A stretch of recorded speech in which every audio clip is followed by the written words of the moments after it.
మోకాల నొప్పులకు ఎటువంటి సర్జరీ లేకుండా ఎపియాన్ పెయిన్ క్లినిక్ అందిస్తున్న అత్యాధునిక చికిత్స. నమస్తే అమ్మా. నమస్తే అమ్మా. అమ్మ ఎవరో అంటే విన్నాను, నేను అందరికీ నచ్చేలా ఉండాలి అని మనం అనుకోవడం ఒక రోగం లాంటిది. అలా అసలు ఎప్పుడు అనుకోకూడదు. ఆ క్రమంలో మన లైఫ్ ని మనం లీడ్ చేసుకోవడమే మర్చిపోతూ ఉంటామని. మరి ఇందాక మనం ఒక టాపిక్ అడ్జస్ట్మెంట్ గురించి మాట్లాడుకున్నాం. దానికి దీనికి కూడా ఇంటర్లింక్ ఉంది అమ్మ, some or the other way. So అందరికీ నచ్చేలాగా ఉండడం అంటే చాలా కష్టం నన్ను అడిగితే. కానీ ఉండాలి, అడ్జస్ట్ అవ్వాలి కొన్ని చోట్ల. అది ఎలా? అందరికీ నచ్చేలాగా ఎవ్వరూ ఉండరమ్మా. ఉండడం కష్టం. అందరికీ నచ్చేలాగా ఉండాలంటే ప్రపంచంలో మానవులందరూ కూడా ఒకే రకంగా ఉండి ఒకే రకమైన ఆలోచన ధోరణిలో ఉంటే అందరికీ నచ్చుతారు. కానీ variety is the spice of life. Correct కదా? ఏ ఇద్దరు ఒకలా ఉండరు. అంతెందుకమ్మా, నాకు నేనే నచ్చను కొన్ని సందర్భాలు, ఎవరికి వాళ్ళు అంతే. ఇలా చేయకుండా ఉండాల్సింది అని అనుకోరా ప్రతి మనిషి ఏదో సందర్భంలో? నిజంగా ఆ రోజున అలా ప్రవర్తించకుండా ఉంటే ఎంత బాగుండేది అని ఎన్ని సందర్భాల్లో అనుకుంటాం. అంటే నేను చేసిన పని నాకే నచ్చనప్పుడు నేను చేసిన పని లోకంలో అందరికీ నచ్చాలనుకోవడం ఎంత అసహజం. అసహజం అంతే. అందుకని అందరికీ నచ్చేలాగా ఉండాలని ప్రయత్నం చేసేవాళ్ళు చివరికి ఎవ్వరికీ నచ్చకుండా అయిపోతారు. 100%. తాను దేనికి ఏ నియమాలకి నిబంధనలకి సిద్ధాంతాలకి కట్టుబడి ఉంటారో వాటిని అనుసరిస్తూ వీలైనంత వరకు ఇతరులని నొప్పించకుండా ఉంటే చాలు. మనకు నచ్చకపోయినా నొచ్చుకునేట్టు ఉండక్కర్లా. అవతల వాళ్ళని నొచ్చుకునేట్టు చెయ్యకుండా ఉంటే అంతకు మించి వాళ్ళకి నచ్చాలి అనేటటువంటి మాట పెట్టుకోకూడదు. కొన్ని కొన్ని సందర్భాల్లో ఫర్ ఎగ్జాంపుల్ నన్నే తీసుకుంటే, అయ్యా నువ్వు ఇలా చేసావేంటి, నేను ఎక్స్పెక్ట్ చేయలేదు అని అంటుంటే నేనేమన్నా దేవి దేవతనా, నేను మనిషినే కదా అంటూ ఉంటాను. నేను ఎక్స్పెక్ట్ చేయలేదు అంటే అది నీ అభిప్రాయం నా గురించి. మరి నువ్వు ఏర్పాటు చేసుకున్న అభిప్రాయానికి అనుగుణంగా నేనెట్లా ఉంటాను? నీ అభిప్రాయానికి వీలుగా నేను ఉండలేదు. నేను బొమ్మని కాదు కదా. ఆఖరికి రచయితలు చెప్తూ ఉంటారమ్మా, కొన్ని పాత్రలని వాళ్ళు సృష్టి చేసిన తర్వాత పాత్రలను కల్పన చేసి కథలు రాస్తూ ఉంటారు. రాసి కొంత దూరం వెళ్ళిన తర్వాత కథ అయితే పర్వాలేదు కానీ నవలలు అయితే కొంచెం ఎక్కువ ఉంటుంది కదా. ఈ పాత్ర నేను చెప్పినట్టు వినలేదండి, నేను అనుకున్నట్టు కాదు, పాత్ర చెప్పినట్టునే రాయాల్సి వచ్చింది, ఆ పాత్ర స్వభావం అలా నడిపించిందని చెప్తారు. గొప్ప గొప్ప నవలలు రాసినటువంటి రచయితలు చెప్పిన మాట. ఒక సామాన్యమైనటువంటి వ్యక్తి అంటే నవల రచయిత మనకన్నా గొప్పవాడు కాదనిలేం, మానవ మాతృడు అంతే. అటువంటి మానవ మాతృడు కల్పన చేసి తన అధీనంలో ఉంటాయనుకున్నటువంటి పాత్రలే ఆ కల్పన చేసినటువంటి ఆయన యొక్క అధీనంలో లేనప్పుడు మనం కాదు కదా ఈ అందరినీ సృష్టించింది. అందరికీ నచ్చినట్టుగా ఎలా ఉండటం వీలవుతుంది? జరగదు. కనుక అందరికీ నచ్చేట్టుగా ఉండాలి అనుకోవడం అంత తెలివి తక్కువ ప్రయత్నం మరొకట్లేదు. ఎలాగో నచ్చం మనం. భగవంతుడే నచ్చలేదు, కృష్ణుడు నచ్చని వాళ్ళు ఉన్నారు, దుర్యోధనుడు నచ్చిన వాళ్ళు ఉన్నారు కదా. కంసుడు నచ్చిన వాళ్ళు ఉన్నారు కంసుడు చనిపోయిన తర్వాత ఉన్నారు కదా. ఆ అస్థి ప్రాస్తి అని ఆయన భార్యలు ఇద్దరు, వారి తండ్రి జరాసంధుడు మా అల్లుడిని చంపుతారా అని చెప్పి వీళ్ళతో యుద్ధానికి వచ్చాడు. అంచేత ఆ స్వభావం నచ్చిన వాళ్ళు ఉన్నారు. నేను పురాణాలు ఉదాహరణలు చెప్తున్నాను అనుకోకండి. ఇట్లాంటి వ్యక్తులు మీరు ఆ పేరు పక్కకి తీసేస్తే ఎంతమంది మన కళ్ళ కనపడరు సమకాలీన సమాజంలో? అవునండి. ఊరికే వీళ్ళ పేర్లు చెప్పకూడదు గనక వాళ్ళ పేర్లు చెప్తున్నాం. ఇట్లాంటి వాళ్ళందరూ మనకు కనపడుతూనే ఉన్నారా? ఈ రోజు కూడా అందరూ ప్రపంచమంతా మెచ్చుకుంటున్నటువంటి మహానుభావుల్ని తప్పు పట్టేవాళ్ళు ఉన్నారు. వాళ్ళు నచ్చరండి నాకు అంటారు. నీకు నచ్చితే ఎంత, నచ్చకపోతే ఎంత, నీ అభిప్రాయం. అది నీ అభిప్రాయం. నీ అభిప్రాయానికి అనుగుణంగా నేను ఉండాలనుకోవడం తప్పు. పోని నా అభిప్రాయానికి అనుగుణంగా నువ్వు ఉంటావా? అసలు కుదరదుగా. అట్లాంటప్పుడు నీ అభిప్రాయానికి అనుగుణంగా నేను ఎందుకుంటాను? కానీ నీ అభిప్రాయం ధర్మబద్ధమైంది అయినప్పుడు, దానివల్ల నీకు మేలు జరగడంతో పాటు నాకు కూడా మేలు జరుగుతుందన్నప్పుడు నీ మాట నీ వినడంలో తప్పు లేదు, నువ్వు చెప్పినట్టుగా నేను ఉండడంలో తప్పు లేదు. ఉదాహరణకి తల్లిదండ్రులు పిల్లల్ని పెంచే విషయంలో తల్లిదండ్రులు పిల్లలకి మంచి బుద్ధులు చెప్పినప్పుడు తల్లిదండ్రులు చెప్పిన మాట తప్పనిసరిగా వినాలి కదా. అక్కడ వాళ్ళ అభిప్రాయాలకు అనుగుణంగా వీళ్ళు ఉండాలి, తల్లిదండ్రులకు నచ్చేటట్టుగా ఉండాలి.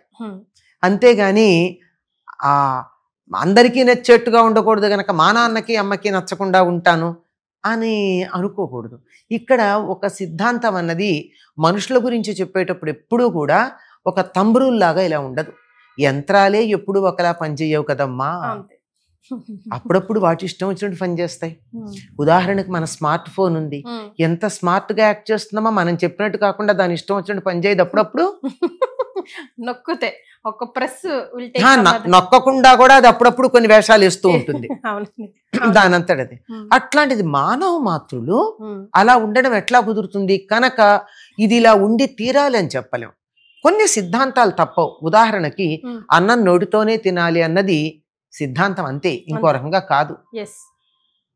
మరీ లేవలేని పరిస్థితుల్లో గొట్టం ద్వారా ఎక్కించే పరిస్థితి తప్ప, అటువంటి పరిస్థితి వచ్చాక రోజులు లెక్క పెట్టడమే తప్ప మరొకటి కాదుగా.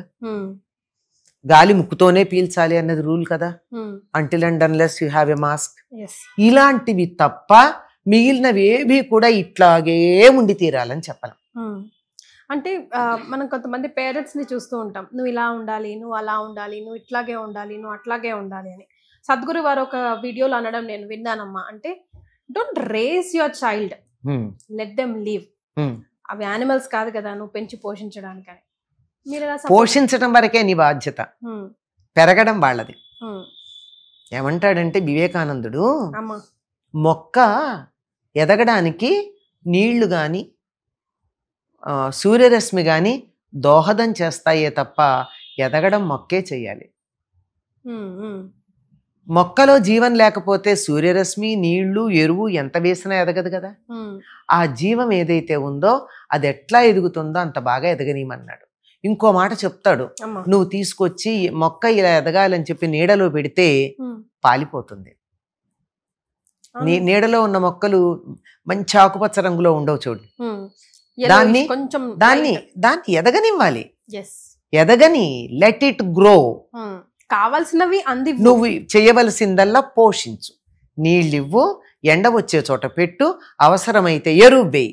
అంతేగాని చిగురు రావడం, ఎదగడం చెట్టే చేస్తుంది. ఇది వివేకానందుడు ఎప్పుడో చెప్పినటువంటి మాట. కనుక రివర్స్ గేర్ లోనే నడుస్తున్నాం కదమ్మా, చాలా తప్పమ్మా. అందుకే సమాజం ఇలా ఉంది. పిల్లల్ని ఎదగనివ్వాలి, సెల్ఫ్ గా ఆలోచించనివ్వాలి, సెల్ఫ్ గా వాట్ దే వాంట్ అవుట్కమ్ చేయాలి. ఏం తినాలో తెలియని పిల్లలు ఈ రోజుల్లో ఉన్నారంటే మీరు నమ్ముతారా? ఎంత తినాలో తెలియని పిల్లలు ఉన్నారంటే నమ్ముతారా? తల్లి ఎంత పెడితే అంత ఇష్టం ఉన్నా లేకపోయినా తినడం, అరక్కపోతే మందులేయడం, పిల్లలు ఒబేసిటీ రావడం, ఇవన్నీ ఉన్నాయి. ఒకప్పుడు అలా లేదు కదా. హాయిగా ఆడుకునేవాళ్ళు. అమ్మా ఆకలంటూ వచ్చేవారు. ఏం పెట్టానా, ఐ రిపీట్, ఏం పెట్టినా ఏం పెట్టారో చూడకుండా ఆకలి మీద తినేవారు, చాలు అనేవారు. ఆకలి అన్నది తెలిసిన పిల్లలు ఎంతమంది ఉన్నారు? ఆకలి టైం ప్రకారం పెట్టడం అలవాటు చేసేసి ఆకలి అన్నది తెలియకుండా చేసాం పిల్లలకి. ఆకలి అంటే ఎట్లా ఉంటుందో తెలియాలి, కడుపు నిండడం అంటే ఏమిటో తెలియాలి, ఎప్పుడు తినడం ఆపాలో తెలియాలి చిన్నతనంలో. ఇక్కడి నుంచి ఇలా మొదలు పెట్టుకుంటే నా ఇష్టం ఏమిటి అనేది వాళ్ళకి తెలియాలి. నేనేం చదువుకోవాలి, నా కెరీర్ ఏమిటి, నేను జీవితంలో జీవనోపాధిగా దేన్ని ఎన్నుకోవాలి, నేను దేంట్లో ఆనందం పొందుతాను అన్నది ఎవరికి వాళ్ళు నిశ్చయించుకోవాలి. మూసలో పోసిన బొమ్మలు కాదు కదా వీళ్ళు. ఎదుటి వాళ్ళకి నచ్చేలా ఉండాలి అనుకోవడం ఒక వ్యాధి అంటారా? ఒక రకంగా తీవ్రంగా కనుకున్నట్టయితే వ్యాధి. నచ్చినట్టుగా ఉండడం తప్పేం లేదు, వాళ్ళకి నచ్చేట్టుగా మనం ఇబ్బంది పడకుండా ఉండొచ్చు. నేను ఇప్పుడు మీరు నాకు ఒక ఉదాహరణకి చెప్తాను. నాకెవరో ఒక చీర పెట్టారు, వాళ్ళ ఇంటికి వెళ్ళినప్పుడు ఆ చీర కట్టుకెళ్ళాను అనుకో, చాలా హ్యాపీ అవుతారు. ఆ చీర నాకు నచ్చిందో లేదో అది వేరే మాట, వాళ్ళకి నచ్చుతుంది నేను కట్టుకెళ్ళడం. అలాంటి చిన్న చిన్న విషయాల్లో, మనం ఇబ్బంది పడని విషయాల్లో ఇతరులకు ఆనందం కలిగించడానికి వాళ్ళకి నచ్చేట్టుగా ఉండడం తప్పేం లేదు. కానీ నా ఆత్మాభిమానం చంపుకుని నా సిద్ధాంతాలని పక్కకు పెట్టి తల ఉంచి ఒక బానిసల్లాగా తల ఉంచడం అన్నది, వంగిపోవడం అనేది, లొంగిపోవడం అన్నది ఉంది, అది తప్పు. అలా మనం మన జాతి ఆ విధంగా కొంతకాలం తయారైంది. అందువల్ల మన దేశ పరిస్థితులు ఇట్లా ఉన్నాయి. మళ్ళీ మనం గుర్తు చేసుకుంటున్నాం, ఆత్మాభిమానం ఉంది నాకు, వాళ్ళకి నచ్చటం కాదు, వాళ్ళు నాకు నచ్చాలి అనేటటువంటి, వాళ్ళు నాకు నచ్చాలి నేను వాళ్ళకి నచ్చటం కాదు అనేటటువంటి ఒక రకమైనటువంటి మానసిక స్థితికి ఇప్పుడిప్పుడే మన జాతి వస్తోంది. ఎంతమంది దానికోసం ఎంత కృషి చేశారో వాళ్ళ కృషి ఫలించి అలా వస్తున్నాం. కనుక మనం మన సిద్ధాంతాల ప్రకారం మన ఆత్మగౌరవాన్ని నిలబెట్టుకుంటూ ఇతరులకి నచ్చటం అన్నది సిద్ధాంతాలు ధర్మం నచ్చేట్టుగా వాళ్ళలో మార్పు తీసుకొచ్చి వాళ్ళకి నచ్చేట్టుగా మనం ఉందాం. ఉందాం. అది వెల్ సెడ్ అమ్మా. ఆన్ దిస్ నోట్ ధన్యవాదాలు.